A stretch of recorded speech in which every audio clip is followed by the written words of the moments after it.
Good evening and welcome to the Norwood Conservation Commission meeting tonight on December 4th, 7:30 p.m. If anyone else is recording tonight's meeting, let us know now, please. All right, as we've done in the remote and hybrid environment, we'll start with an opening roll call. We'll go down the list of Conservation Commission members. Just ask you to verbally confirm your attendance tonight, starting with myself. Stephen Washburn is here. Catherine Walsh. Here. Kalima is absent this evening. Anil Prasad. Here. Kelsey Quinlan. Here. Excellent, thank you for that. We'll start tonight with our public hearings. First up on the agenda is going to be 527 Nickel Street, request for determination of applicability under Norwood number 2024-21. Applicant is William Skupinski, represented by William Skupinski. Project description is proposed renovation of an existing deck, including additional footings in riverfront area of Germany Brook. We have the applicant here with us tonight. How are we doing? Good, how are you? Doing well. If you just state your name and address for the record, then dive into what we're talking about. My name is William Skupinski. The address is 21 Eldridge, North Attleboro. Awesome. And I offered a brief description of the project, but if you'd care to let us know a little more detail about Okay. what you're proposing or trying to achieve, we could talk about this. Yeah, so we are renovating an existing deck. The only change to the footprint, the existing deck has angled corners. We are adding 2 footings on each corner of the deck so we can square off those corners. Doesn't change the setbacks to the back of the property. And we are also adding 2 footings to bring the stairs up to code. The stairs are not being moved, they're just being modified. They're staying where they are, but they are not, the code now requires to have support. So we are adding the 2 footings to support the stairs. Yeah, and we can see in the image. Yeah, on as you can see, display here, those the 2 existing deck corners. has angled corners. We're just squaring those off. Mhm. And then the additional, are the footings, the proposed footings going under the 2 corners there? that are Correct. Currently angled? And then the existing stairs off the Yes, side? the reason for the stair footings, as you can see, there's a smaller deck on top of the larger portion. We bring everything up to that height, so that adds 2 steps, which are gonna require the footings on the stairs. Oh, here's a good diagram. Just going to share this. And we are reusing all of the other footings, the existing footings, they're all being reused. What's the diameter of the footing? They're 12-inch round, How deep? 4 feet. 4 feet deep. You're gonna hand excavate these things? Correct. Yeah. Is there some type of soil control to make sure that soils don't escape into the waterways or surrounding Yeah. areas? Yeah. Nothing crazy, but some type of erosion sedimentation control. What kind of timetable for the completion of the footing part of the project? Not that it's not all important, but that disturbance stuff, right? The digging, the footing, How long it would construction take? or pouring or whatever happens. I don't know if it's poured in place or if it's precast or whatever. But It takes us about a day to dig and a day for the concrete to set. And so the that's it. disturbance all happens within one day? You would have Yes. the soils Yes, excavated absolutely. and removed, and then Correct. you would have the concrete Yeah, in? and we can dispose of all the soil that comes out. Or the extra soil that comes out. We can dispose of it outside of the property. This is a sketch of the proposal that you have up on the screen now, Carly, is that? Mm-hmm. So I have all the existing footings marked and the new footings marked as well. Seems like a nominal impact. Mhm. Any other questions or comments from the commissioners that I didn't cover with my brief interrogation? No? No, I'm good. Yeah. All right, Ms. Rockman, what do you think about this? So it's here today because it's in riverfront area of Germany Brook. It's within 200 feet Yes. of the waterway. This meets, it would be considered a minor activity exemption. Okay. And so I would be comfortable suggesting that the Conservation Commission issue a negative determination of applicability with a couple of conditions. So the use of erosion controls, so perhaps straw wattle that is taken around your excavation Yeah. sites.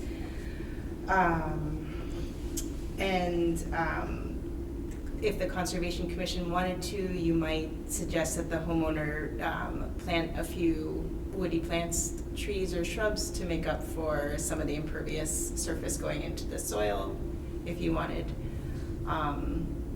Woody plants help to control stormwater. You know, they suck up water from the soil, so they can be useful in that sense. But I think this could be a negative determination because it's a minor activity exemption. What do you think, Mr. Skupinski? Would there be any willingness to perform a planting or two around the deck or otherwise? We should, yeah, that should be fine. Ms. Rockland could probably provide a list of native or acceptable species. She would actually like that. I think those are thoughtful considerations, Kelly. Other questions or comments from the commissioners? I think Nope. if it would please the commission, we could have a motion to, well, let's just make sure there's no one else Nobody, from the yeah. public online or in person to talk about these footings. Do we have anyone else here tonight in person or online that has a question or comment about this hearing? Didn't think so, but. Sounds like a no. So I'll Yeah. make a motion to issue a negative determination of applicability with the two conditions that we just mentioned. I'll second that. Excellent, thank you for that. As we've done the remote and hybrid environment, I've done the list of Conservation Commission members and ask you to verbally state your position on this vote, starting with myself. Stephen Washburn is in favor. Aye. Catherine Walsh. Aye. Anil Prasad. Aye. Kelsey Quinlan. Excellent. Thank you for that, and thank you for being here tonight. Right? Thank you. And good sketch. Perfect. Yeah, very good. Thank you. All right. All right. You guys have a good night. Yeah. You too. Stay warm. Let's see. Up next, also under public hearings, it's going to be our second and final public hearing of the night. It's going to be 111 Access Road, a notice of intent under DEP file number 251-0566, Norwood number 2024-22. Applicant is Norwood Airport Commission, represented by Alyssa Jacobs of Epsilon Associates. Project description is proposed perimeter and wildlife fencing improvements surrounding the airport property and bank, BVW, which is bordering vegetated wetland, land under water bodies and waterways, bordering land subject to flooding, and riverfront area. How are we doing tonight? Good evening. I saw a few snowflakes out there. Alyssa Jacobs with Epsilon Associates. We are the environmental consultants for the Norwood Airport Commission. I see on screen is Mark Goodrich of Du Bois and King. They are the airport engineers. And I think that is it for the airport. The airport manager could not join us this evening. So the airport has an existing security and wildlife exclusion fence around the airport that is in poor condition. It's a little over 20 years old. And so this application is for the proposed replacement of a significant portion of that perimeter fence. It's currently a mix of a wire mesh and chain link fence, and we're proposing to replace it with entirely with chain link fence with 3 strands of barbed wire at the top. The airport is pretty much almost entirely located within the floodplain of the Neponset River and is surrounded by wetlands. So therefore, the majority of this work is occurring within a wetland resource area. So approximately 15,000 linear feet of fence line will be replaced. And what the airport is proposing is pulling the fence line in closer to, I guess, the limits of fill associated with the runways and taxiways itself. Currently, most of it is kind of out in the marshland. It's very challenging to access for maintenance purposes and for repair purposes. And by bringing it in closer to the airport, it obviously will become a bit easier to access. So as much as possible has been pulled out of the wetlands. The existing fence line will be removed to offset any, this work. And overall, I think it'll be more beneficial to the resource areas. How far are you pulling it in? Does it vary depending on? It does Okay. vary, so there's probably about a third of the fence proposed in this project is replaced in its current location, yeah. and then the remaining portion will be to pull it in some instances, several hundred feet. Okay, thanks. They pulled it in as, the design was to pull it in as far as they could, given the various safety surfaces associated at the airport. Mhm. There's object-free areas, runway safety areas, approach surfaces. So it's really as close as feasible per FAA criteria. Thank When you. I read the plan initially, I was excited thinking that in pulling the fence in, it might result in less disturbance to the wetland areas, but it sounds like the area outside the fence that's currently protected by the fence, but will be outside the new footprint of the fence, will still have to be manicured, maintained, mowed, Yeah, whatever. yes, so the airport does have an existing vegetation management plan in order to maintain the vegetation, low vegetation in those areas, and that will not change. So we did note that there are a few discrete areas where there's some, thicker shrubs that might need to be cut back or cut to ground level in order to remove or replace the fence line. In the wetlands, the fence posts are basically pounded into the ground. It's varies, but it's mostly actually peat out there with some sand substrate. So the fence posts, they're 2.5 inch, hollow metal posts go in about 10 feet into the ground. So they're 20 feet fence posts, 10 feet in the ground, 10 feet above ground. And, this is, one of those critical projects for the airport. They did have a deer strike the summer of 2023. No human injuries or fatalities, but the deer and the plane did not make it. So It's obviously a fairly extraordinary event, but that area is ripe with wildlife. It is. Without wading into the details too much, there's a lot of effort that has to occur periodically to try to manage and maintain and control that wildlife situation. 100%, yep. They have depredation permits, they have a wildlife hazard management plan. But the top of the list in that wildlife hazard management plan was fence replacement. Yep.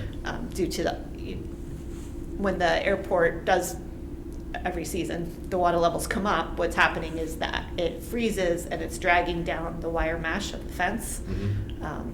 Pretty much anywhere the water is a foot or two deep, so there's a significant amount of areas that can be accessed. Carly, is the black line the fence on this So diagram? the greenish line is the current fence layout, and then where it is red, yes, and then where it is red, that is the proposed relocation or realignment of the fence line. And in areas where that kind of overlaps, that's where it's being replaced in the same location. So it looks like the north arrow is not oriented to true. Yeah. Yeah, so then, but like yeah, the it's, east- that lower east side there has a pretty considerable reduction Yeah. in footprint, and then on the west side there, it's coming in as well, it looks like. and so Do you know what the ideally, area of reduction is in square foot? in terms of linear feet It of looks like- reduction, looks like a lot of area. it was in the application, I don't know the number off the top of my head, I wanna say it's, I don't know, 7,000 linear feet? Yeah, I felt like there must be reduction. thousands of feet there. Yes, yes. Especially that portion on, we'll call it the, the right-hand side of the screen where it kind of bumps out, that's being pulled in significantly. That area is very wet. So in order to install the fence, we're, strongly encouraging the selected contractor to do it when it's frozen or dry conditions with low ground pressure equipment, to really minimize any impact to the wetlands. But if necessary, mats will be used in the wetter areas. Very short duration. Carly, Not would that be an proposing, like- appropriate condition to put on it? I didn't Yeah. look at your special conditions. Oh, you frozen, yep, okay, good, Mhm. got it. Yep, and that's really, to the benefit of the contractor as well. Right, right. Staging areas are in the two small upland areas at the runway ends. Ms. Quinlan was asking what the timeline looks like for the project. So the project is being funded by FAA. So likely, and Mark, you could probably speak more to that when funds are released for the grants. I'm not sure if this is one of those typical August released funds or if this is going to be sooner because it's BIL funding.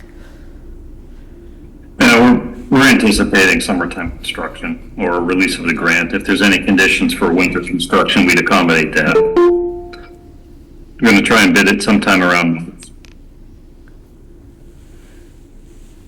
Summertime, yeah. So the way that the grant funding cycle is all the applications are due early 2025. We need to have permits in hand in order to submit the applications, and then funding gets released over the summer. And this isn't just a random desire. This is all being driven by regulatory requirement, right? Safety requirement or otherwise? Yes. Yes, I mean, well, the pulling in of the fence line is being driven by one, for the benefit of the resource areas, to pull it out, and Yep. then, two, just for access and maintenance, and three, it's the end of the fence's lifespan. I mean, we saw a nice. 20 years is a pretty good run to Yeah. get out of an installation like that, I would say. So there's certainly benefit to the resource area in removing the fencing, the fence Yes. posts, the constant need for disturbance in like maintaining and otherwise accessing the areas.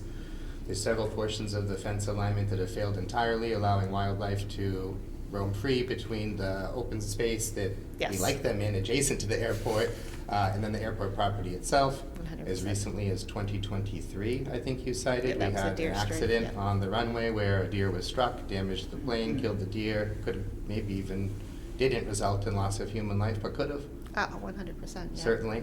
And in the long term, this will be more maintainable. Yes. Carly, does Alyssa mentioned that to bring in the fence, they'd have to cut down some shrubs or something. How does that impact the water runoff from the airstrip, or does it? I guess? Could you speak to that? Sure, it shouldn't, we're not proposing grubbing the shrubs out or anything, just cutting the stump above ground level, just for access and installation. Mhm. I mean, where the fence is being pulled in, it's primarily all just herbaceous grass type vegetation right now. But you're not changing any of the runoff to the runways. Oh, no, Yeah, not at all. exactly. And you're still gonna need to do maintenance outside the fence area. Yeah, they after, will still yeah. need to do Yeah. maintenance on, especially there are approach lights Yep. that'll be outside the fence line, and then obviously vegetation management. Right. They mow it on an annual basis, pretty much. Great, thanks. The decommissioned portions of fence will be removed entirely. Yes. Yes, to the extent feasible. If for some reason they can't remove the poles, those will just be cut at ground level. And Hopefully that's removed. the exception and not the norm. Correct. Yeah. Yeah, we're. The new poles being installed, there was some conversation with Kylie about whether or not some type of concrete footing or base would be employed at gates or intermittently along the alignment. What's the latest with Where that? it's not in the wetlands, they most likely will be established or held in place with concrete. It does become kind of a frost heave issue with the freeze-thaw cycles, but that's the standard specification, is to put them in concrete if they're not in the wetlands. Other questions or comments from the commissioners? What do you say, Kylie?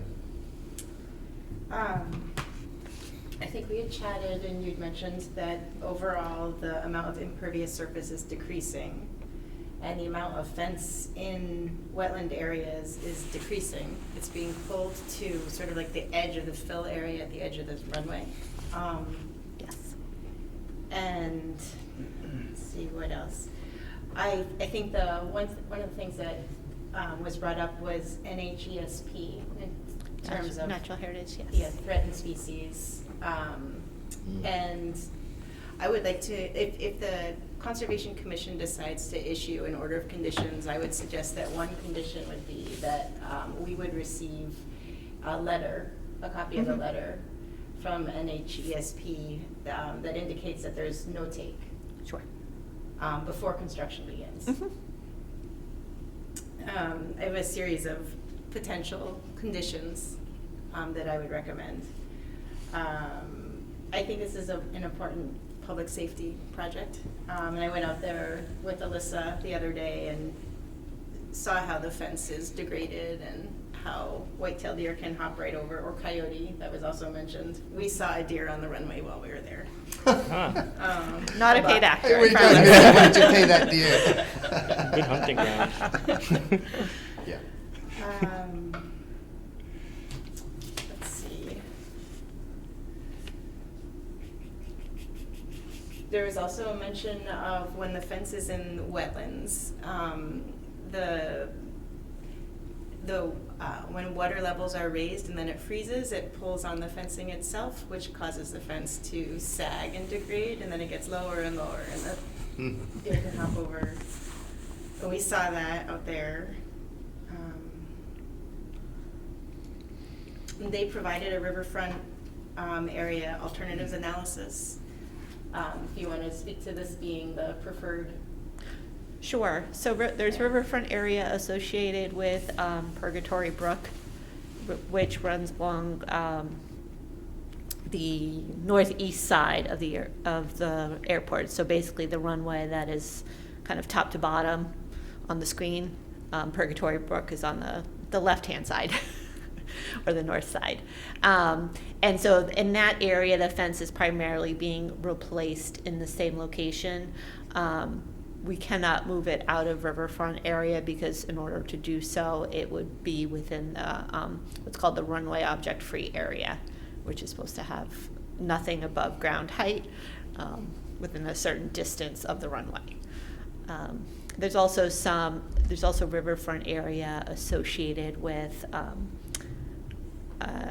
it's just a Matt's perennial ditch, basically, that runs along the east side of the horizontal runway, the 1735 portion. And again, currently we'll be pulling it out of the wetland, but to pull it out of riverfront area, we cannot pull it any further away from the ditch.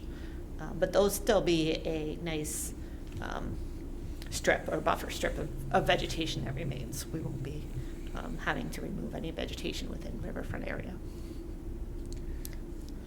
How does the new fence solve for the problem of the freezing and thawing, sinking the fencing? It's going to be chain link in lieu of wire mesh. So Okay. right now it's a wire mesh about 4 or 5 inches square. So it's a stronger, more durable material.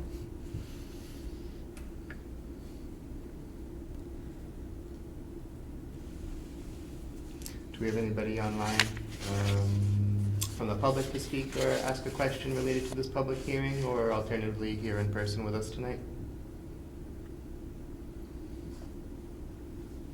All right. So what are recommended next steps here, Ms. Rockland? It seems like if it would please the commission, we could consider a motion to close the public hearing and issue the order of conditions with our standard conditions and the special conditions that you've outlined. Is that in line with what you might suggest if it were to please the commission? It is, yes. With that in mind, do I have a motion in line with that sentiment? I'll make the motion, we close the hearing and issue an order of conditions consistent with Carly, detailed in the notes. Do I have a second? A second. Perfect. As we've done the remote and hybrid environment, I'll go down the list of Conservation Commission members and ask you to verbally state your position on this vote, starting with myself. Stephen Washburn is in favor. Aye. Catherine Walsh. Aye. Anil Prasad. Aye. Kelsey Quinlan. Aye. Excellent. Thank you for that. Thank you for being here. Thank you very much for your time. Thanks, Air Mark. traffic control will be less stressed now. He doesn't have to look for Yeah, you know, deer on the runway. deer on the That's runway. right. Yeah, jeez. I personally chased a coyote off the runway for them. It's like, is he joking? Do I land or not? I don't know. Okay. First in the job. Keep you on your toes. All right, well, with that, that brings us to the end of our public hearings, but we do have a fairly sizable portion of our agenda that remains under wetland issues and updates in particular. So without further ado, let's dive right into that, starting with Pause Pool renovation project. Discussion about proposal to add a dry well as an alternative to some other proposal, I think, right? Carly, what do you say about this? Yes, so the overview is that detail was lacking from the plan, which was to connect stormwater that gathered in the splash pad. It can't be connected to the infiltration basin or the rain garden that was planned because of elevation differences. And so they are suggesting adding a dry well to receive that stormwater runoff. And it seemed like a minor addition to their plan. There's Britt Lindbergh is here that could chat to this. I'm not sure if anyone else is here from the project that could provide more details. Sure, if we have a project representative here, it'd be great to Oh, hear. and Joe Henderson.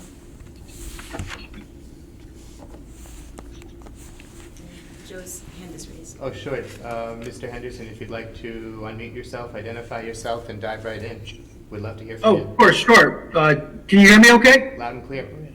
Sure. Joe Henderson, Horsley Witten Group. We're the civil engineers for the project. And as Carly had mentioned, there was a pipe from the splash pad that was coordinated fully during the design process. So the connection of it wasn't able to get to the swale we proposed because the elevation was too low. So what we're proposing here is to connect it to a dry well, just within the was still within the limit of work. But and I guess one of the points is that this is not capturing stormwater like on a consistent basis. It's only for the maintenance purposes of the pool, as I understand it. So it may be used like once a year when they wash the pool down or when they do maintenance procedures, but otherwise the runoff will go as planned to our bioretention swale. I think you answered the one question that is sticking out in my mind with that statement, Mr. Henderson. I wanted to understand that the proposed rain garden or bioretention basin or whatever it was referred to there would still receive enough runoff or stormwater to remain functional and not just be dry or whatever. Yes, yeah, this is just a, like I said, as I understand it, for emergency situations. And it actually is separated from the chlorinated water of the pool, so it wouldn't be contaminated in any means like that. It would just be standard stormwater runoff. Or wash down. When they close the pool down for the season, they would wash it off and it would empty into this particular drain. It's a 50-gallon volume, is that right? Yeah, so we're just estimating 50 gallons. I got to imagine it may be much less than that, to be honest, but we just want it to be safe. It's a dry well surrounded with a crushed stone, and then it would have a little cover to grade for maintenance, and then if for some unknown reason it got full, it could just drain normally. So like an emergency overflow, basically. Outside the realm of conservation consideration, really, but no safety concern. There's a fence or something between the splash pad and this thing, so kids won't be tripping or falling over the dry well? Yes, it'll be flush to grade, but there is a fence that surrounds the entire pool, so this is outside the fenced area. Cool. Questions or comments from the commissioners? No. Anything to punctuate on this, Carly, or does this all seem quite reasonable as a minor alteration to the plan? It seems reasonable. If the Conservation Commission supports this as a minor change, I would write up a memo stating the decision and provide that to the applicant. Do we need a vote? I don't No. think so. Okay, No. okay, seems prudent. Sounds good. Thank you for being here online with us tonight to review the plans and answer the couple of questions that we had. Sounds like Of course, welcome. all in strong agreement that this is a minor alteration, and Ms. Rockland will provide a memorandum outlining our support or acceptance of your plan. Thank you. Thanks. Thanks again. Yep. All right. Next up on the agenda, also under wetland issues and updates, we're going to move on to Meadowbrook project. It's a proposal to adjust the timing of tree cutting that's planned. What do we say about this, Carly? Let's see. So there are a few trees that are in the way of access for this project, which the project will help Meadowbrook to tolerate higher water flows associated with climate change and receiving stormwater from downtown Norwood Center. And some of these trees are greater than 3 inches in girth, and as such, they could provide potentially roosting habitat for a tricolored bat, which has a potential for being listed as endangered in January. And in case it does get listed in January, they want to cut these trees now, or not now, prior to the spring when these bats might come out of hibernating in caves to roost in trees. But there's also some doubt that they would actually use this area. And I think Mike Chelminsky, who's online, can speak to that, or Steph Harrison. But that's the basis of this idea.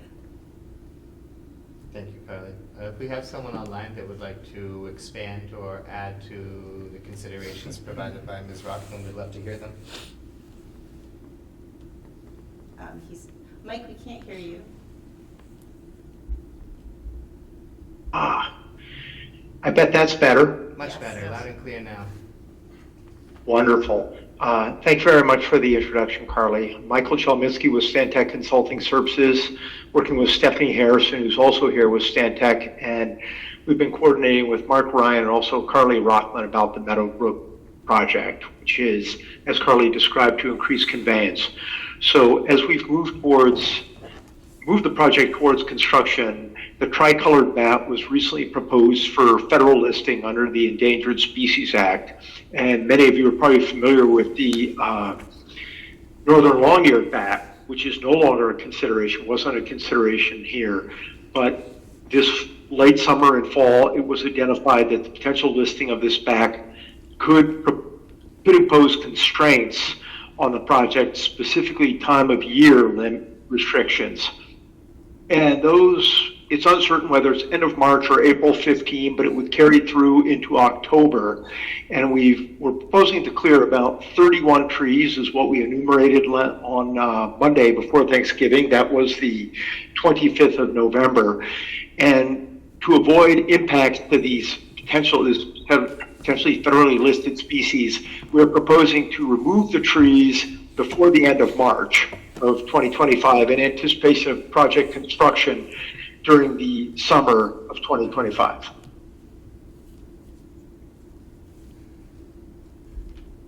All right. Thank you for that. You addressed something that came to my mind right away when Ms. Rockland discussed this with me. I wasn't familiar with the tricolored fruit bat, so I Googled it, and I saw that it looks like a little flying hamster with a pig nose. And I just thought, geez, we should be careful if these trees are used for roosting by this species, and they're considering protecting this species, we want to make darn sure we don't fell trees with these little hamsters in them. So Carly assured me that that had been considered. You touched on it just now, that we've been thoughtful in the timing of this, in that the trees would be taken down prior to the time of year or season that these bats would roost in this area. And as Carly alluded to, and I welcome you to reinforce this, it sounds that even in the time cycle of the year that they may roost, this location, these particular trees, maybe not the most idealistic space for that to occur at any rate. So after all of that conversation, I felt confident that we were not felling trees with fruit bats in them, and that in fact this was all just being done to ensure that we could respect the timing of the project milestones and otherwise. Is that accurate? That's very accurate, yes. And if I may elaborate once you are done, sir. Go right ahead. Okay, the orders of condition that were issued by the Conservation Commission are excellent. However, they suggest that before any actions are started in the project, that full erosion and sedimentation controls be installed on the project site. And we are not proposing full mobilization until the summer. And my experience with tree clearing and working along waterways is that installation of these erosion and sediment control measures is more disruptive, and therefore we would also like approval to fell and buck these trees. So that's drop them and cut them up into manageable lengths and stockpile them on land owned by town to minimize disturbance associated with this proposed action. The bucked up logs stacked would then be taken out during project construction. But the idea is to minimize overall disturbance during this period and therefore to do the tree felling and bucking without full-blown erosion and sedimentation controls. Is it also, to expand on that, sound to say that there won't be any removal of the root mass of the trees that are being taken down? For stability purposes, that's all going to remain, correct? Correct. Minimize disturbance. We like that. Other questions or comments from the commissioners about this? Seems reasonable. What else do you have to say, Carly? I would say there's a few conditions. I think this is acceptable. I would say as long as a DEP sign is installed, wetland flagging is in place to avoid machinery potentially entering and degrading wetlands. The limit of work is staked, and lot lines or the 100-foot buffer zone are staked. This tree work in January, February, or March should be acceptable prior to erosion control material installation. I would want there to be some observation, and so that if erosion and sedimentation starting to be observed, that erosion controls are put into place to stop that. Those are my thoughts. All reasonable to me. So what are our recommended next steps then, Carly, presuming that the sentiment of the commission is in favor of this modification or alteration to the timeline? What's our way forward here? Do we need a motion and a vote? Do we, with those conditions in play, I just am wondering if we need something from We could, just in case. I would think that I would write a memo as to our decision, provide that to the applicant. Okay.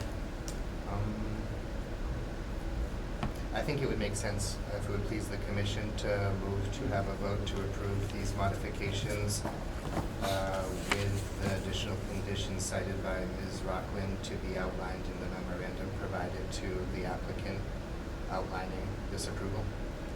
I'll make the motion as stated. Yes. Is that a second? I'll second, yes. Excellent, thank you for that. Too much from the room. I try to frame it so you can Yes. just dive in like that. Thank you.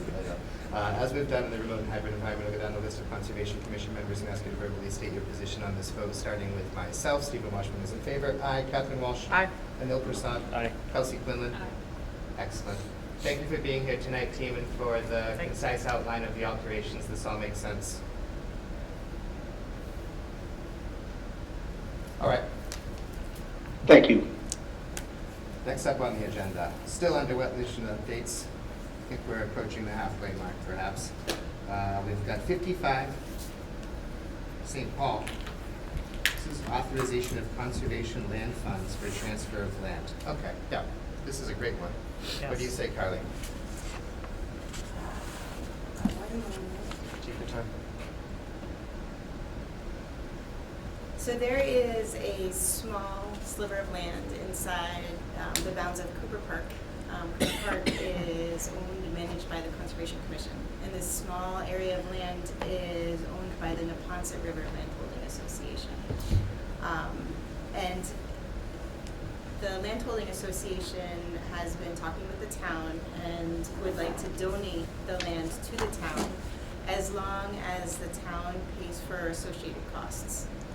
Like survey, title work, And so there was a suggestion that the Conservation Commission might be interested in using Conservation Land Fund to pay for this work. So the request would be for up to $5,000 to cover these costs. How much is a sliver? An acre, half an acre? Let's look at, hold on one moment.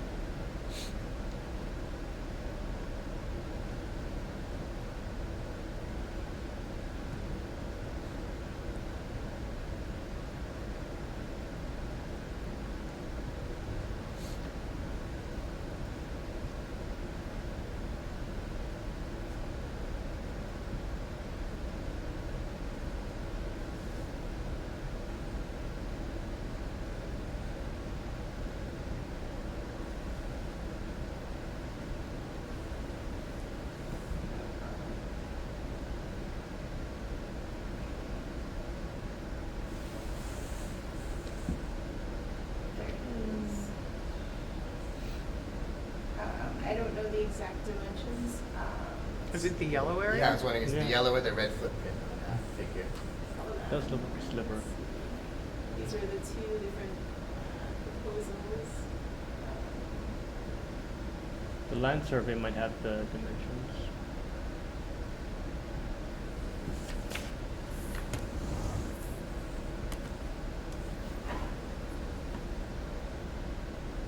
I'm not certain on the sizing. What is it on this page? Is it the yellow or the red? It's the yellow I selected? believe it's the yellow. Okay, so the red looks like easement. Yeah, it does look like it. What's red? Easement? There looks Okay, like it easement, should be yeah. easement or some type of access easement maybe for that other alignment to the east Got side it. of the page there. I mean, it looks relatively sizable compared to the parcels of It looks almost like one of land. those residential Yeah. Looks like a property parcel of lots, land, right? yeah. When I read Hard and this. Sliver. Yeah. Hey, It's that's more like a nice. chiclet. Yeah, a right? chiclet or a bit, perhaps a chunk. Yeah. My thoughts about this were, first, that this is sort of what these funds are intended for. In Right. fact, I think exactly what they're intended for. The cost is so reasonable in that we're not paying for the land, we're just paying to cover the cost of like the Yeah. transactions and registration Right. of the thoughtful consideration that's being actioned here. And Carly, thank you for putting how much we have in the fund. Yeah, that was also super helpful, seeing that, just thinking like, okay, that's manageable given what we have available to us. And then just this notion of, I think we collaborate very well with any stakeholder in any capacity, but if you can avoid shared ownership of a property like this and there's a tiny little chunk or sliver or whatever we're Yeah. talking about here that's gonna create like a dual ownership, dual stakeholder scenario, it just felt like this makes all the sense in the world. Like, Good idea. I'm all for it. It's what the money's Ditto. for. Yeah. It's streamlines and reduces the complication of management of the property for the foreseeable future. Just seems like all good stuff. So Yeah. that's how I felt about it. Oh, yeah, here are the dimensions, yeah. Oh, you found something? Yeah, like 80 feet long, about anywhere from, well, the short end is 50, 60, yeah, so, yes. Not huge. Most of it cuts across the brook. I agree with your sentiment, Steve. Yeah. And that's how I view that, what the money is there for. And I would love it if we could share this story in some way, because if anyone else, is encouraged by the process. Anyone else has a sliver or a chunk? We'd be happy to talk. Yeah, exactly. So what's going to be the use of the land there? Just Like a park. Put a garden, a park? Is there anything happening in that corner of the lot kind of thing, or is it just some buffer space perimeter? I am not sure. I feel like somewhere in there is a potential of putting in a water crossing, because it would be great if we could have people access Cooper Park, and there's discussion about this possibility from like the Space Center area Yeah. on Morse. So there's a concept of acquiring like a conservation restriction over land there, and then get over the brook and into Cooper Park. Love it. Yeah. Right. Yeah, cool. All good. So what are we thinking? A motion then to approve the expense? Yeah. If we please the commission, we could have a motion to approve the expense of up to $5,000 to handle the recording and additional legal fees of this real estate transaction. I'll make that motion. Second. Thank you for that. As we've done in the remote and hybrid environment, I'll go down the list of Conservation Commission members and ask you to verbally state your position on this vote, starting with myself. Stephen Washburn is in favor. Aye. Catherine Walsh. Aye. Anil Prasad. Aye. Kelsey Quinlan. Aye. Awesome, thank you for that. Okay, still under wetland issues and updates on the agenda, moving along. We have line item number 4, 10 Cottage Street. This is a potential wetland violation with catch basin sedimentation event. Hi, everyone. My name's Nate. I'm with New England Construction. We are building the Bodie Spa at 10 Cottage Street. What we have here, so we had 90 days, the longest dry period on record recently. And during that time, what we have here is a really constricted site, very small location to work in, and no loading dock, no parking lot. So access to the site, all unloading and trucks, has been going in and out of the yard, essentially at the front of the building. And, you know, with 90 days, that material became disrupted, kicked up, loosened, etc. Thankfully, we finally have gotten some rain, 3 storms back to back to back, which caused some runoff to go down the street into that catch basin at the bottom of the street to the adjacent neighbor. So that day, that morning, what we did was get wattling set up around the perimeter of the site. That's just straw wattling. Right away, that, you know, the water was clear coming out of there. That maintained the erosion control. But more importantly, our contract is going until January 3rd, at which point the rest of the winter, there's no landscaping on this project. So that land is going to stay as it's been left, with trucks running over it. You know, there's no grass there, there's no loam to hold it in place. So Carly and I spoke, and I think it would be best to put a silt fence around the perimeter of that site just until they do their landscaping. That'll be a separate contract. They'll hire their own landscapers, you know, in April, May to do that. But freeze-thaw cycles, you know, storms and whatnot, you know, I could see that erosion control. We need to put something more permanent in place. For now, while we finish the project, the wattling is sufficient. Just as the, you know, the unloading of materials coming and going, we can continue that. But, you know, I proposed to Carly, when we finish, why don't we put a silt fence, something permanent for the next 3 to 4 months, and then ownership can get their grass in place, let the grass grow, let everything, you know, hold that soil down, and then remove that silt fence. And, you know, that's kind of our plan of remediation moving forward. But in the last couple rain events we've had, that straw wattling has done a good job. And Carly, I sent you some photos. I don't know if we want to just show the committee the condition of the site as it is today.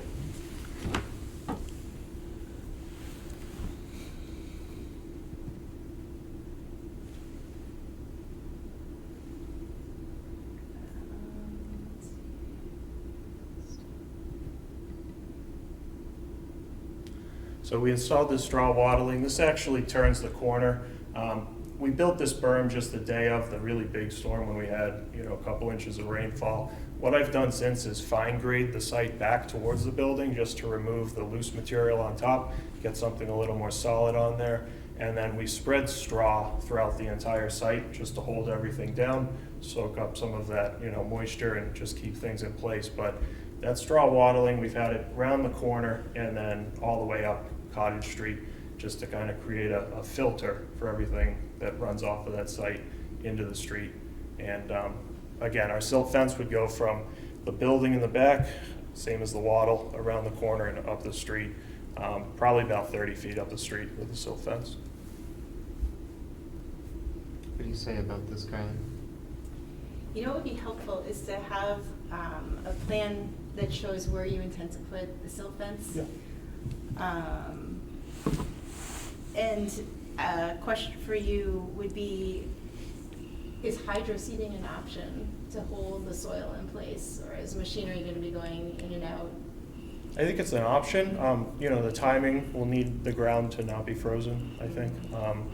You know, certainly when they do the landscaping in April or May, that, you know, they're going to get, whether they bring in loam or, you know, whether they plant new grass at that time. Putting the straw down has really helped to hold it in place. So maybe, you know, it warms up, we get a thaw cycle here at the end of December, beginning of January. That's certainly something, you know, in tandem with some straw to help that, you know, hold over the next few months, that I think would be, yeah, would be good to do.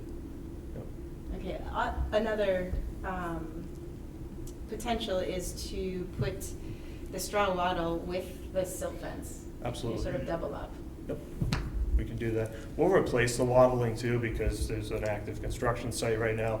You know, there's a lot of activity on top of that. So we'll do a new silt fence, new wattling up to that. If the weather and the temperatures permit, we'll hydroseed it, get that straw down there, and, you know, let that be sufficient until things thaw out and they can plant something more permanent. Another question for you, in terms of machinery moving on and off the site, do you have gravel down or some riprap, like to avoid getting the dirt on the road and going downstream towards the basin? There's a very limited space between the edge of that sidewalk and the nearest. We're just preserving. I saved as many trees as I could on that site. So it's a very small area. I can bring some gravel in for that area. Not big enough to put one of those grates that you use to wash off, you know, wheel wells in. But yeah, again, we can get a load of gravel delivered. You know, it would be removed once we do landscaping, return to grass, just to keep it from getting tracked onto the sidewalk. Yeah. What is the project? It is a spa. It is called the Bodie Spa. Okay. They have one location in Newport, one in Providence. Those are 3,000, 5,000 square feet. This is a 13,000 square foot project. So it's a building project with associated landscaping and paving? Correct. Got it. And what they did was value engineer out a certain portion of the project, the landscaping being a part of that. Got it. And calling it Phase 2. And I've involved them already with the city on what Phase 2 will look like. I won't be the contractor. They're, you know, exploring who they're going to hire, but Got it. getting them familiar with the process. Thank you. Welcome. So what are recommended next steps for this, Carly? I think that Nate and I should correspond. I'd like to see a plan of where they're gonna put in the silt fence and the straw wattle. We can chat about the potential for using gravel just to prevent more dirt from getting on the road and going down into the catch basin. Okay. That's my thought. And are we gonna just stick with, do we need any type of formal enforcement of this, or are we going to just proceed with active collaboration, and if this goes, not that I foresee that happening, but if it were to go off the rails, we would have to revisit with some type of enforcement order or similar? Yep, that sounds good. Yeah. Yeah. Seems like a pretty good plan with several solutions in redundant solutions in a way in place to prevent this from occurring again. What do you think?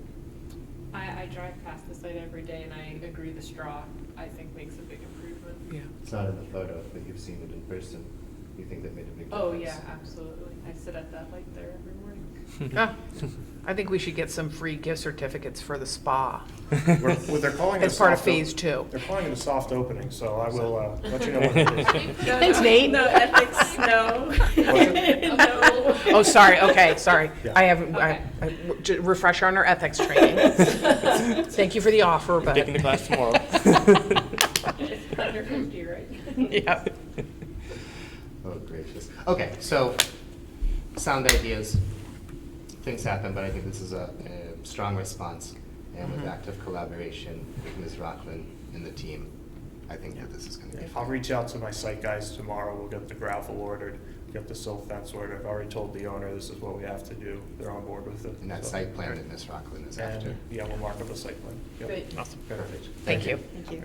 Thank you for being so responsive and collaborative. Yeah. Yeah, we like Yeah, that. Thanks for working with us. I know we've been right there for 6 months now, so we're almost there, January 3rd. Right on. Awesome. Okay, thank you. You too. All right. Next up on our agenda, still under wetland issues and updates, we have the line item I may be the most interested in the entire agenda. We have Pollinator Gardens proposal by Jim Kirker. Hi, Jim Kirker, 128 Hill Street. I just have some notes here. I'm used to being on that side of the meetings, so. Hey, you could come sit with me over here if you want, man. So, I'm just asking to see if I can get permission to put in a 20-foot by 80-foot area in Endine Gardens, Endine Park, in close proximity to the community gardens there. I wanted to, one of the reasons I want to put it there is it's conservation land, so I'm assuming that there's not people throwing poison and stuff all over the place, right? That's Certainly got hope no not, pet- sir. Safe Okay, assumption. just making sure. But being close proximity to the community gardens is one of the things I really like, because I was told that the community gardens do take their excess food, or maybe all their food, and donate it to the food pantries of Norwood. Is that correct? Is that? I know they do Okay, supply some. so having pollinator gardens in that area, you're going to attract native pollinators, I should say. Native pollinators, I'm talking to the, preaching to the choir here, I guess, but native pollinators will do a better job of pollinating those gardens, the community gardens, a lot of the vegetables and stuff. Even non-native fruits like tomatoes are not well pollinated with by honeybees. They're pollinated better by bumblebees and et cetera. So, I could use my own garden as an example this year, even with the horrible soil, no offense, of Norwood.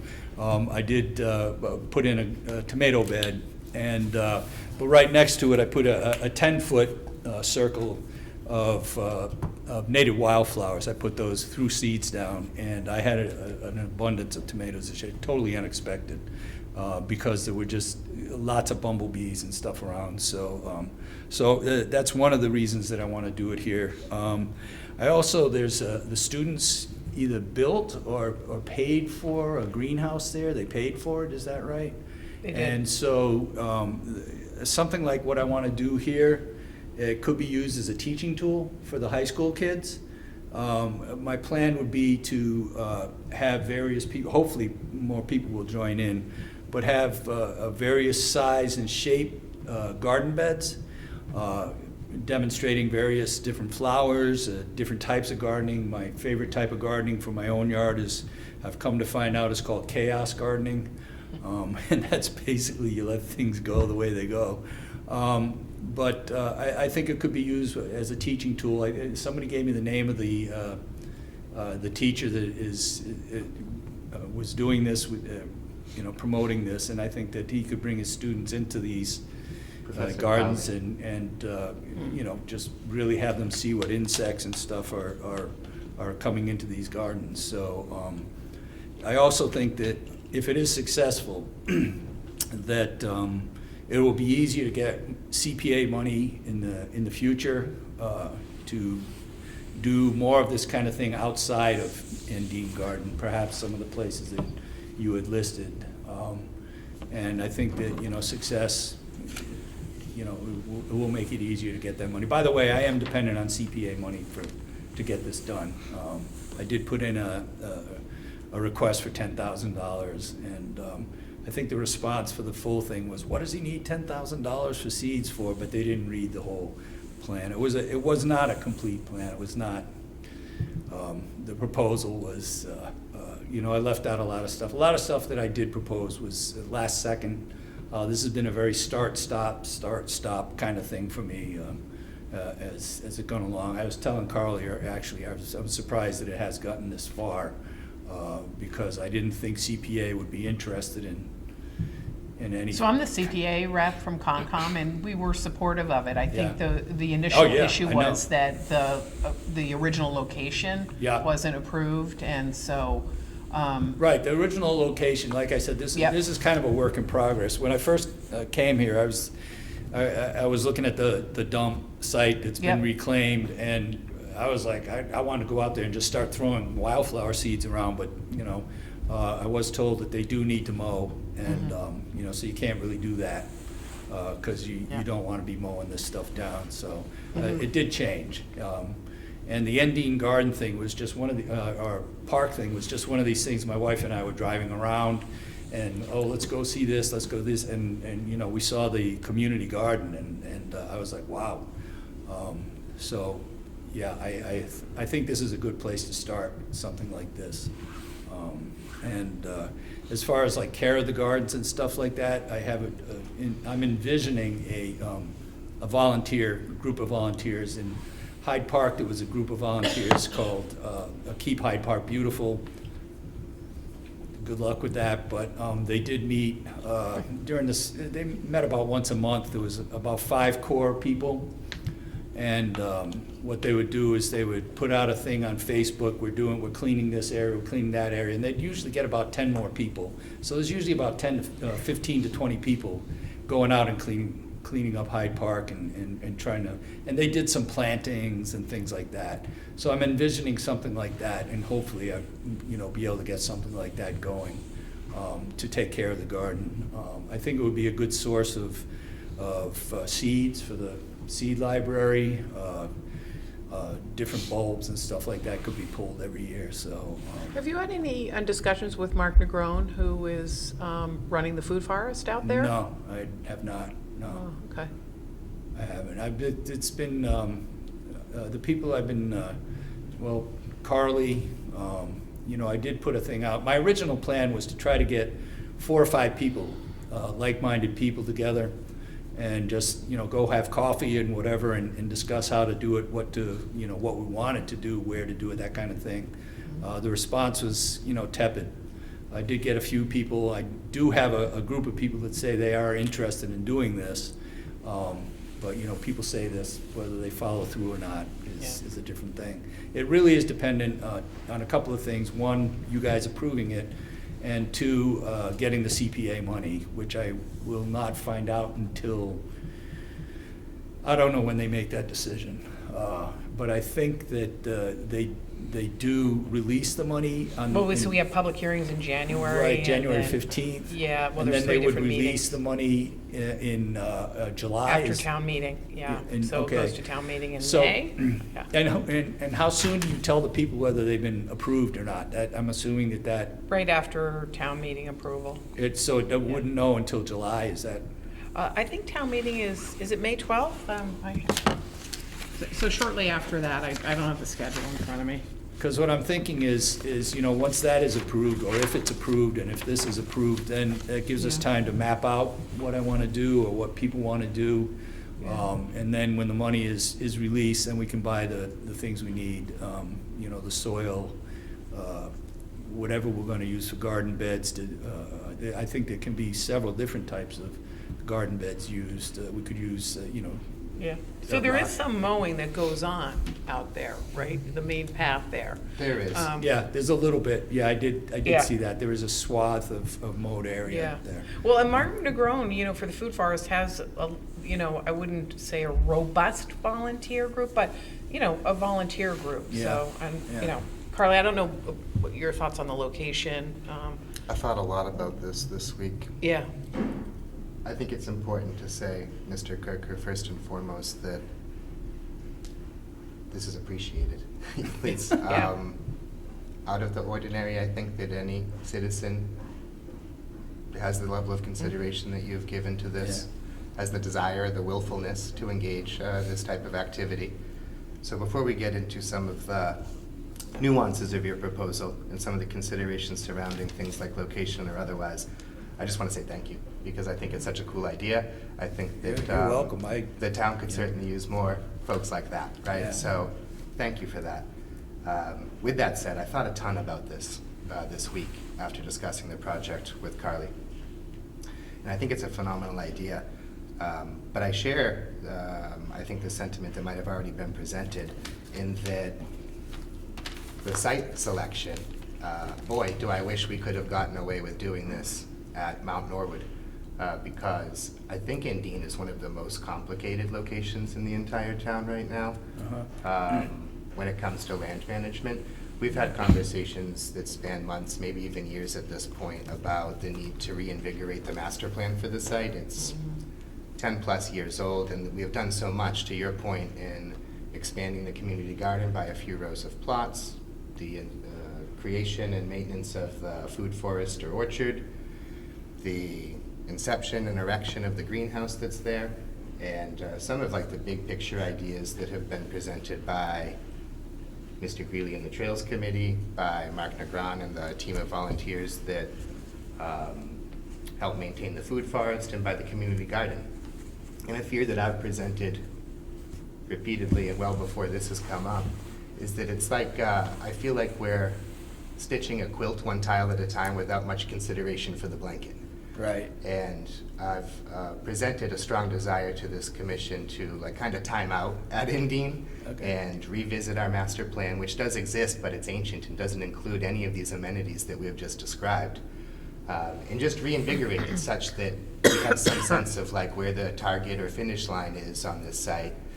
Because I have a fear that as we just start expanding, installing an orchard, greenhouse here, without like a holistic consideration for the property, we might like paint ourselves into a corner or hem ourselves in. So I wanted to mention that and bring it up because when I saw this and became so excited, it was sort of like, of course, Indene, right? So, and I guess I think Carly's already talked about this, but there are places like the Butterfly Garden that have been so in need of TLC, some attention in the realm of this sort of activity, natives and pollinators and otherwise, that would encourage activity at the Butterfly Garden and a slew of other spaces in town. Where's the Butterfly Garden? I have not. It's at Ole Visos. It's opposite Ellis Pond. Okay. Ellis Pond Dam. It's at Okay. Endicott Street. Why don't I see if I can pull that up on here Okay, while we're just a chatting. question for CPA money, how would that affect, because I believe that the CPA application, I did put it was Endine, I was looking at Endine Park, how would that affect that application, changing areas, changing spots? That's a good question. I'm not really sure. Joe, are you still on the call? Do you have any thoughts? Just to put him on the spot? Hello. Hey. Hello. I always love. Can you hear me? Yeah. I always love to be put on the spot, but thank you. I am serving as the liaison to this project with Mr. Kirker from the CPC. We are likewise, just as the chairman has stated, we're always excited to see a project like this, especially from an individual.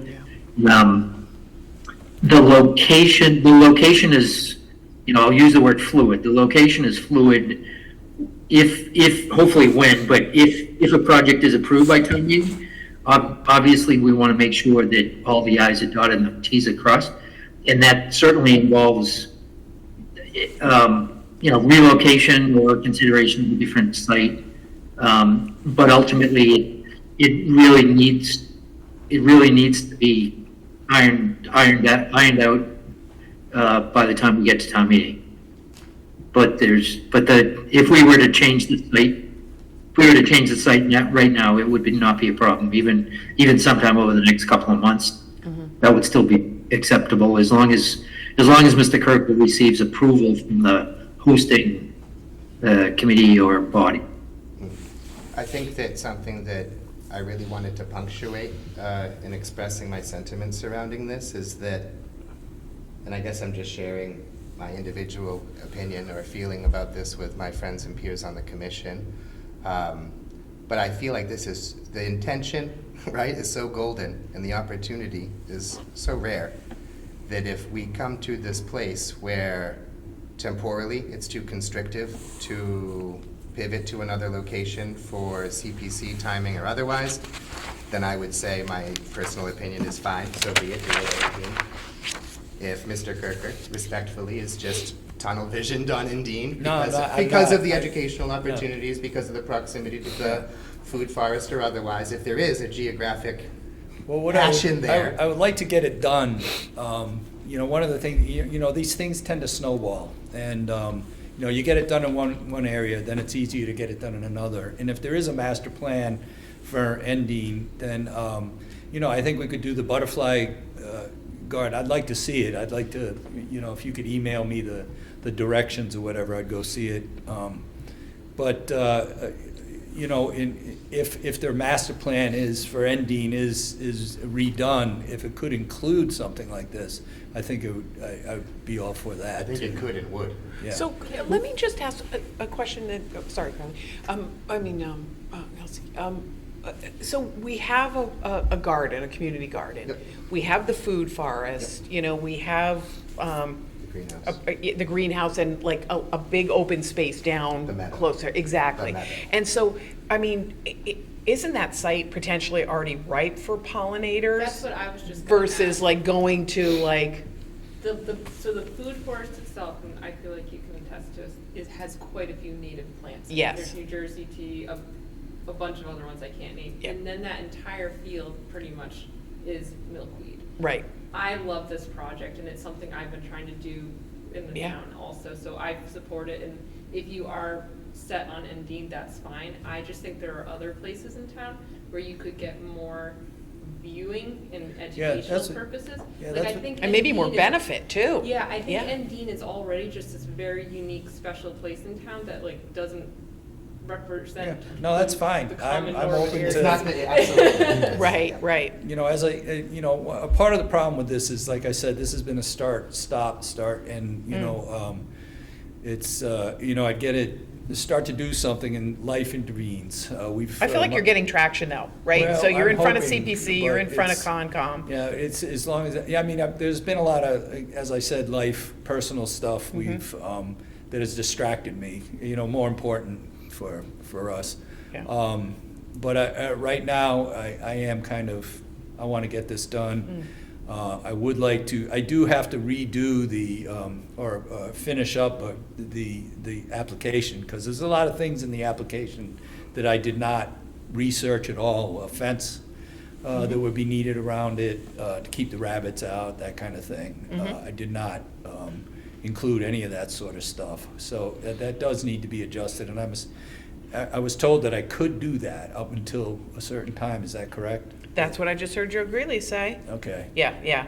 I mean, so when we discussed this at the last CPC meeting, I think it was, we acknowledged that the DPW was not in support of the dump site.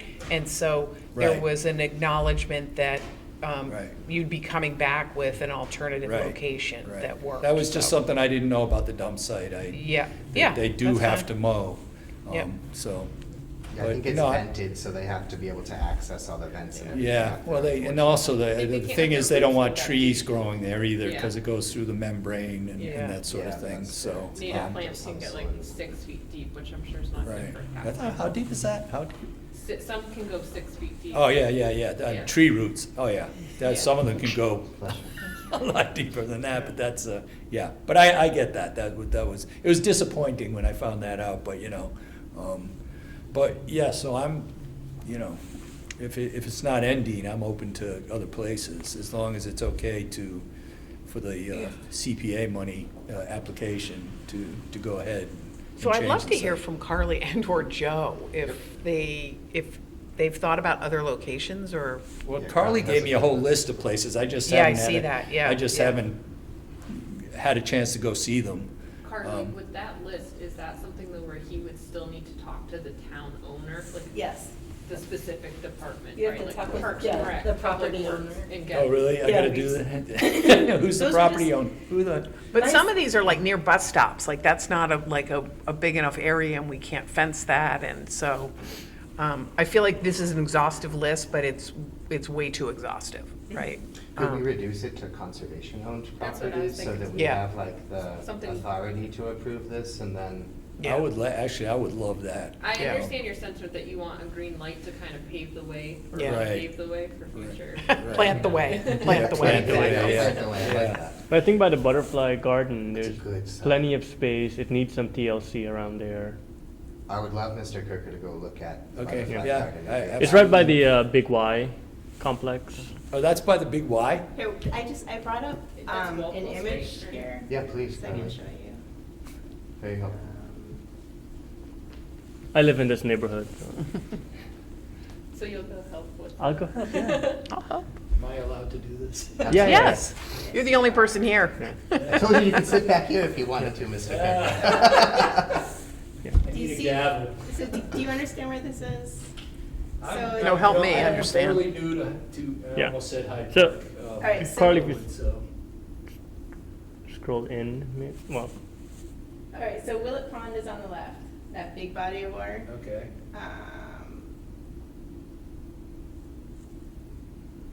And now this other big body of water, that's Ellis Pond. Give us roads. We're near Big Y, right? Big Y. And the Little Y, cost- as I call it, the Big And Y is right yeah. there. Oh, right, okay, got it. That Yeah. building, that big, Planet Fitness. Yep. the big parking lot there is Dollar for Tree. Big Y, which is, what else can we say is around there? And It's so where's the Route- butterfly Route garden? 1A, is that So what? can I go up here? Come to the board. I can explain. Yes. Here comes Anil. He's going to the board. If you're leaving downtown, you veer Yeah. to the right. So this is Endicott Street. And then this is the butterfly garden here. Oh. So Is that Concom land? Yeah. And that's conservation property, that Oh, entire this lot. is conservation. Even How- behind it, how- those yeah. How second big one. is this? It's pretty big. So, Look at the car, just as like a simple scale. Yeah. metric. So the butterfly garden would stay, I'm assuming? Yes. And that this would be extra? Yeah, something? I'd imagine you'd just go So to you town in the perimeter of the. I mean, Yeah, you this could, goes you could all Yeah. the way really, here, you right? could mess Yeah, around with this is shapes the- yeah. of things Yeah. and. Yeah, make it like The- walkable. it Well, goes it's around walkable now, but Yeah. intentionally walkable. I guess. Sorry, up this way. Like show the Oh. parcel itself. Yeah, so it goes around all the way here, and there's a gazebo here. Oh. So imagine, using the pollinators. Who owns the parcel to the south? Sorry, Steve. We do. Oh, both parcels. That's our gazebo. Oh, you're right. God, yeah. So I would say, so one thing too. That's where the yoga. It's a Yes. large, it's a large garden, it was planned. At that point, they were also using non-native species. The idea was to attract butterflies. And so you could do infill of species, and you could do like modification of what's in there currently. DPW does maintenance on that land. So there has to be some consideration of maintenance and of the current status of that site. There's some woody plants growing up in there, like mulberry and so forth. Would There's DPW, botanies. DPW, Yeah. would they have to be the people that maintain? I think that they're always willful and happy to be maintained. Well, To help us. we all do our job. They're always happy to help us, and I would say that Mr. They Ryan, mow, Mark yeah. Ryan. But They don't in maintain terms them. of, they don't maintain the garden. And if you were to make some thoughtful plantings, Mark Ryan and company of the Department of Public Works aren't gonna go in there against our wishes and like just blaze down a bunch of beautiful pollinators or something that are. Particularly if you're talking about doing fencing, that Right, would if be an it's easy fenced demarcation. And I just have this vision where you've got the gazebo, you've got the butterfly garden. If you were to like infill, I think is the term Carly used, with the pollinators, with some consideration for how someone might walk this property. And, to go from the gazebo to the butterfly garden with pollinators all around you, I feel like I'm in Wonderland, right? That's beautiful. I would add, and I'm not typically one pro grass or lawn, but if that is really the only area for the neighborhood, we would want to keep that in consideration for folks to have a picnic. Yes, for certainly, all, whether it's around the gazebo or Yeah. otherwise, some sense of. I don't know if consistency. this does anything to your plant, but the only thing I know of this plot is there's a ton of geese there in the summertime. There's always Right, geese eat the poop plants. everywhere. Would they? Would they snack on I the have pollen? no idea. They might. Yeah. Dinner, sorry. So without going too far off track here, I think that my Might be worth personal a visit. I think it's sentiment, a good Yeah. spot. and it feels like of I the, think you're of the gonna get a lot more commission foot is. traffic there. Like Yeah. the folks at the So, Dean yeah, already and the other care. thing is, so Yeah, one right. of the things It's that I already did, dynamic. I do want people to see is that in the fall, you don't cut this stuff down. Yep. And get them used to that. I ran into trouble in Hyde Park with that because of that. I had 8 code violations. We love our team from Public Works, and they work Yeah. really well with us in Okay, collaboration that over this was, sort of thing. that In was fact, very- if we tell them there's like any amount of square footage that no longer needs to be mowed, I feel Yeah, like they it would would be like well that. received. I think we might have got a warning about the amount of mowing we were generating, so How it's high, gonna be how good. high did the plantings get in They can Hyde get- Park? In Hyde Park. Well, that you said resulted in code Yeah, violations. Well, in the fall, the stuff dies down, but I left it, and, they started, but the person that got me into beekeeping actually was the one that called code on me, which, but, they would be about this tall. 4 feet, yeah. And, Okay. when they were flowering, they could be taller and stuff like that. I actually, I protested every time I got one and sent pictures of me standing in the garden with the flowers, and this is, Yeah. But I did have, finally, the head of the code people said, "Do you want to talk to the policeman?" And I said, "Yeah." I had a very nice conversation with the guy, explained this, this is and et cetera. He seemed to understand. He said, okay, just cut this and this and that. So I did, and like 4 days later, he gave me another ticket. So I was just like, Awesome. Yeah. yeah. Well, it was, I think as long as we're, in this lot in particular isn't a concern there, but it's really just corner lots that you have to be careful of, in my opinion. When the pollinators go up to the curb and then they're really tall and it obstructs the view from the corner, it can be like a traffic safety issue, but Right. that's not even remotely. There's also on this property where the, I guess the stream is, there's like an embankment Mhm. area. Mhm. So I don't know if that gets flooded or that could be used, but it's away from like the main area.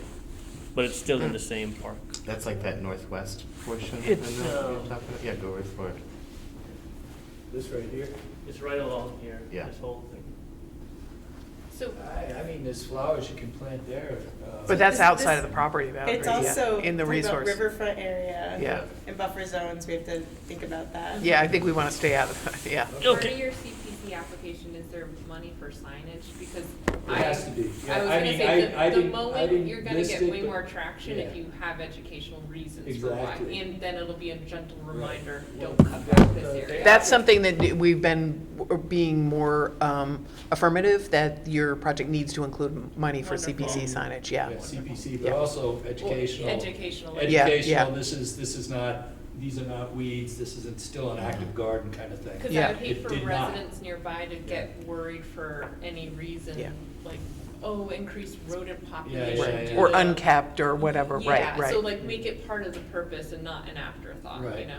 It's a great No, idea. That was something As a- I was gonna, that was one of the many things that did not go into the Yeah. application that Yep. afterwards I was like, So, but like I said, that application went in literally 10 minutes before the deadline.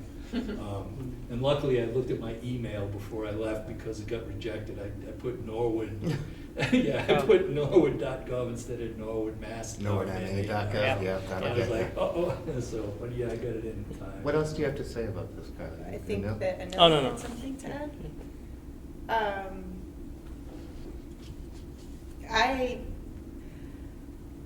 If you want my perspective on things, is I think that putting in pollinator gardens with some signage as to what's going on can be so helpful in areas of more foot traffic where more people Right. go back and forth and they see what's going on and in areas where there isn't already a lot of greenery. It adds color, it Right. adds entertainment and education and a feeling of greater well-being, to have flowers and Oh, no, I so just- forth. And so these ideas that I had included basically were areas where there is more foot traffic. They do have all different property owners. It is interesting to think about providing a list of just Conservation Commission. But Which is this is actionable, I This feel is like. Conservation Commission. It is, Mhm. yes. So what are the next steps? Should, I think we could Go f- have some type of either formal or Visit informal or- approval, right? Yep, For yep. the concept in general, because I don't want Mr. Kirker to get hamstrung yeah, in like the fine print, so Yep. to speak. And I feel Okay. like we all, my sense is that we all agree that this is a good plan. Mhm. We want to see this proceed. There's some consideration for site selection, but I Yep. don't think that should really stop or inhibit anything here. I so think should we go on a site visit and sort of talk about location or, Sure, I'm never against scheduling a site visit. I think that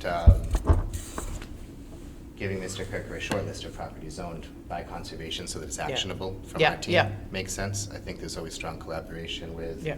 Mr. Greeley and Trails and the other entities we've talked about tonight, so it makes sense for Yeah.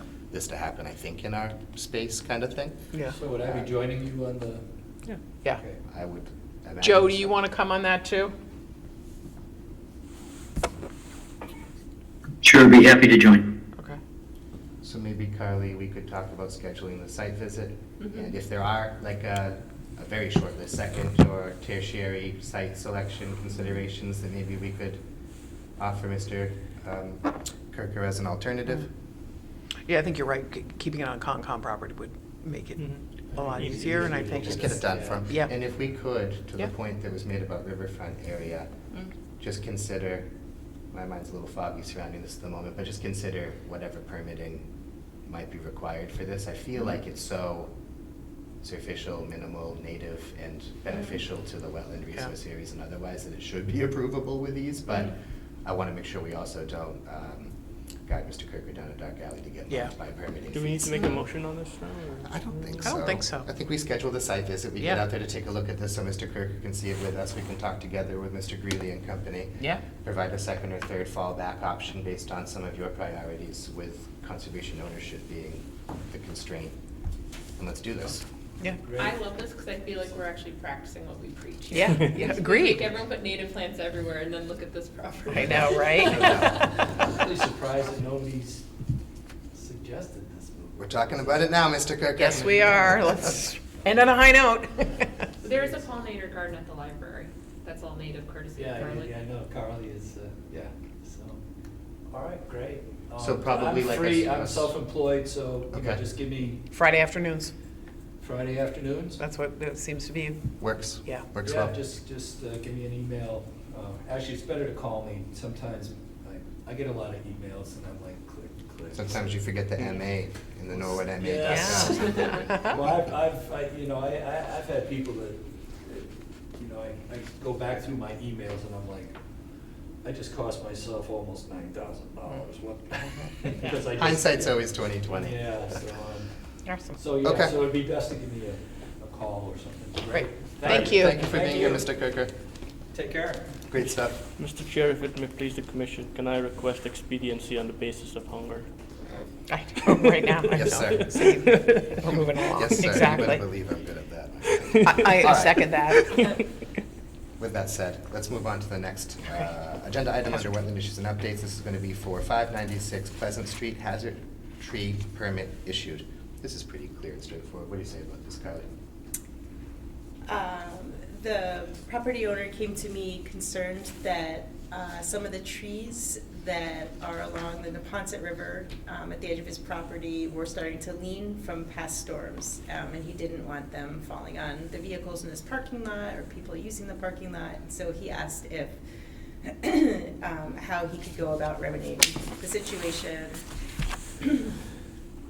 And we ended up coming up with a plan together. He would prune branches that were hazardous to his property.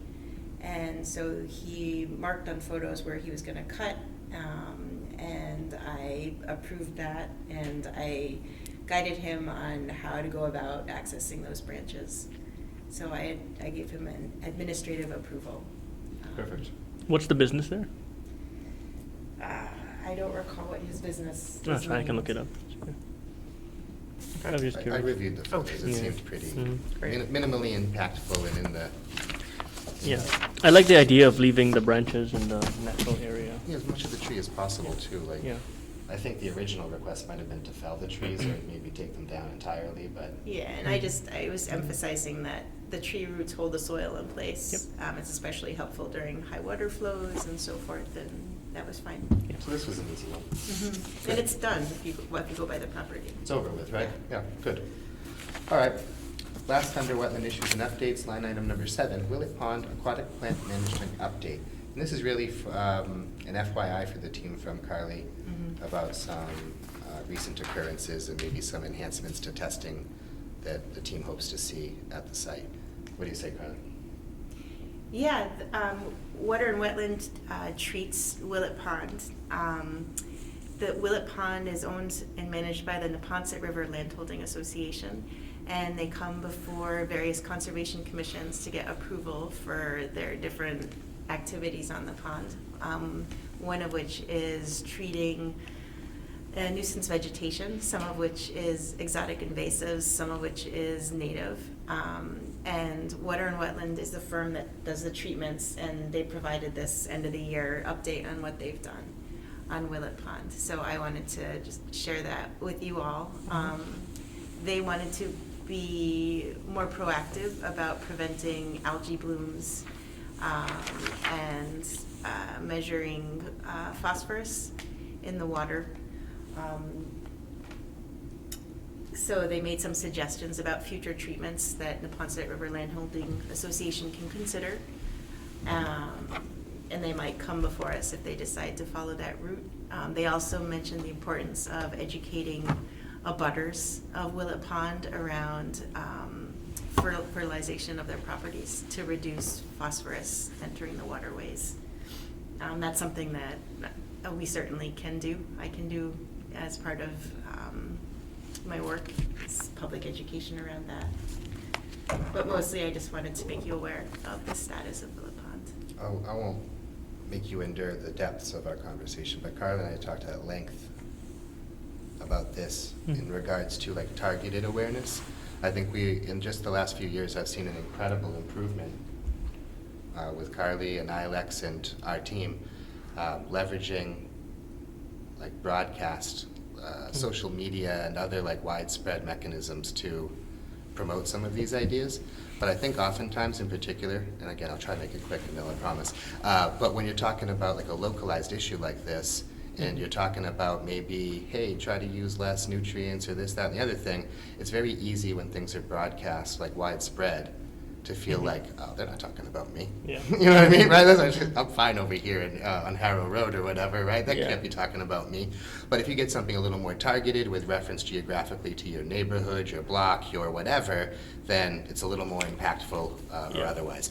So we don't have to open the can at all right now, but Carly and I had some great conversation about using mechanisms like the card on the table here with a QR code distributed in a neighborhood or otherwise to promote some of these ideas or awareness in local areas when it may not need to be broadcast townwide, or maybe we have a desire to like send a more impactful message to a target audience. So. And the fertilizers you mentioned, is this for lawn care, for gardens, for all of this? Yes.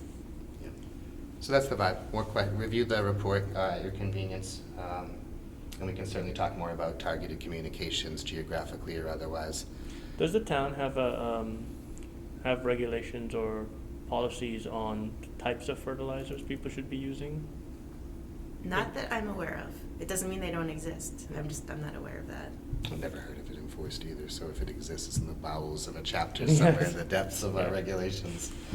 Okay, that completes wetland issues and updates. We can move into Conservation Commission business. First line item here is going to be Norwood Comprehensive Plan Community Open House on Tuesday, December 10th from 6 to 8 p.m. One thing I'd just like to add is that at Norwood Day, representatives from the committee were adjacent to us in the booth and had like just phenomenal ideas and boards, and they were putting incredible energy into this whole thing and gathering like public opinion. And I think in the past, like the way Cooper Park and the sentiment of the citizens around that project were gathered and incorporated into the plans were very powerful. And this kind of thing, open houses, Norwood Day booths, like presence and constantly just consuming citizen opinion so that it can be integrated into these plans, I think is like the path to success. So this is really great stuff, and I think Carly just wanted to mention that this is a thing that's happening and that the planning department has a heavy hand maybe in this. And Kelsey could speak to this because she's on the. You kept looking she's at it, I was on like, it. why is she that? So as the Conservation Commission representative on the Norwood Comprehensive Plan Committee, yes, the open house is next Tuesday at the library from 6 to 8. There will be various tables set up with different activities and questions that are to prompt, thoughtful responses from any community members, so not just this group, but anybody listening in. We're really trying to solicit as much feedback as possible from the residents to, make Norwood their future. I will be there at 6:30. There you go. After he has his dinner. There will be refreshments. There will be refreshments. Okay, I'll to be there. anyone listening. Okay. Really cool stuff. I meant everything I said without even realizing the depth of your involvement. Put it on the calendar. There you go. And if Okay. you want to take some of Are you these going? and hand them out to folks that you know, these are extras. We have some extra cards if anyone wants to distribute them in their neighborhood. Okay. Yeah, I'm gonna go. Conservation Commission business line item number 2, CPC report from none other than Catherine Walsh. Okay, so we received 13 preliminary applications. The final applications came in maybe 2 weeks ago. And we are still waiting on 4 applications from the town manager's office. Apparently, the date that the applications were due, the town manager's office was out of town on some travel or something like that. So the projects that we are still waiting on final application are the preservation of the annual town reports, and this is the third one. Town hall artwork inventory, so apparently there's a lot of artwork and reports and things like that are stashed away Yeah, historic in the maps eaves and documents, exactly. yeah. So they want to do an assessment related to that. That's $8,700. The annual town reports is $20,250. The old lockup feasibility study, so that's that small building behind the townhouse between the public parking area. Likely that will not move forward. That's $35,000. The project wasn't supported by the controlling authority, so basically the town. And then there were two more.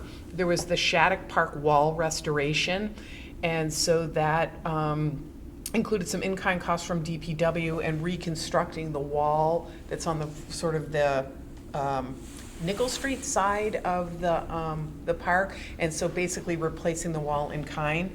There's some concerns that maybe not enough public outreach has happened yet. The neighbors there are very sensitive Yeah, about that. exactly. And so we had asked them to address that, and so like I said, we haven't seen the application. The other one, which is slightly more controversial, is the Chapel Street Park construction design. So they were looking for $200,000 to do a feasibility study. And so they showed us some conceptual plans as part of the pre-application, and they're lovely, but the overall estimate is upwards of $5 million. And so we want to hear more about like what are the Where's the money funding gonna sources. come Like from? we're not Yeah. going to give you 200, but and also minimal community outreach in terms of impact to the neighbors. So on hold. So some of the other ones are St. Gabriel's Chapel and the Highland Cemetery, getting that on the National Register nomination. So there has been some work that has already been done by the Historical Society. So we're going back and forth about, do they really need the 24,000 that they have proposed, because someone from the Historical Society has done all this work. So I think people are very supportive of that. We're just trying to figure out what is the correct number and how can we get the material that an individual has put together for this application when nobody's paid her. So there's discussions about how that's going to move forward. We've got two housing projects. The one is the shared housing. I don't know what the acronym is, but it's basically like a group of local communities that engage with a trade association slash, I guess I'll call it a trade association like MACC, and they have shared resources that help track our inventory of affordable housing, and it's just a resource for Sarah to sort of do some planning with regard to housing stock and affordable housing. The second is the Washington Heights roof replacement. So they're looking for $175,000. The new project, the project total is $642,000, and they already have money committed through the Norwood Housing Capital Project, and so this would help them do some additional work necessary, and also I think they've got some pretty good pricing in it. It's going to allow them to do even more. So there seemed to be some initial support on this as a good housing The project. 175 they're looking for, are they looking for that money from us? Yes, 175, yep. Oh, no, not from you. not No, from I'm sorry, Concom, from CPC. Oh, It's okay, from yeah. CPC. So I, just Way as less a, so. yeah, as a, just a I think we have reminder, that, and Anil, you might not even know, but there's 3 categories of funding that is allowable for CPC. So it's historical preservation, and that includes housing and upgrade work. And then there is open space and recreation, and then there's historical. So historical, community housing, and open space and recreation. And then we've got the 2 projects that were submitted by the Conservation Commission. Carly, thank you. The $10,000, which is the Conservation Fund transfer. So that's where we move the money into an account to do exactly what we are proposing to do with that. 5K. The Yep. chiclet. The chiclet. I don't yes. like the swath or sliver. The sliver, it's a chiclet, okay. And then also the Guild Pond Restoration Feasibility Study. So I think there's been a lot of issues that it gets dammed up for the fishing derby with silt bags and it's not well maintained. There's a lot of invasive species, so there's a move afoot to do a feasibility study to make that more useful for residents and perhaps allow broader access. So it was a really great application. You did a really good job on that, so thank you for that. And then there are 3 others. So there's the pollinator planting we just heard from Mr. Kirker.